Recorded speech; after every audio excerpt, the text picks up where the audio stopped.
bố ngày nay mà ca lên mình sẽ ca nhói đâu không ca kê để thông thống mà sợ đâu không này đó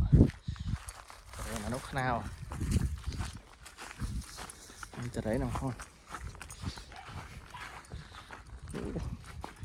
đó sợ mình khảo thế đồng phố này khảo khảo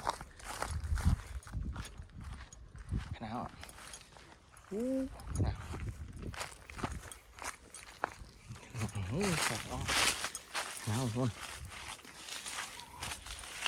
nào anh nhà toàn tốt mấy món này toàn tốt này thông thống mà thông mà rất là khao hoa nữa kìa camera xin khỉnh một bứt cái đó ngay bứt mà đảo vào đấy đào mà chùm cho cao lên nhìn nào ăn máu em con nữa từ đấy đi mình tôi mình thông một con có thà đầm tung phèm nắm mặt bàn vào này thái mà phố nói từ đấy nó thái đi cồn của mông nhá wow thái đi cồn của mông nhá mời cho cao hơn mà chôm nghĩ ban đá hôn chẳng thoát video ơi mà hôn đó thêm mà đi sọc chả cá mà không con người đam từ đấy nè người đam từ đấy này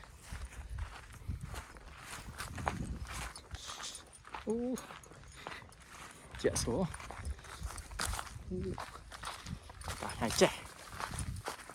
thoát chả cá bằng phôn mở lên nhá tục càng sát bằng phôn ơi kêu bảo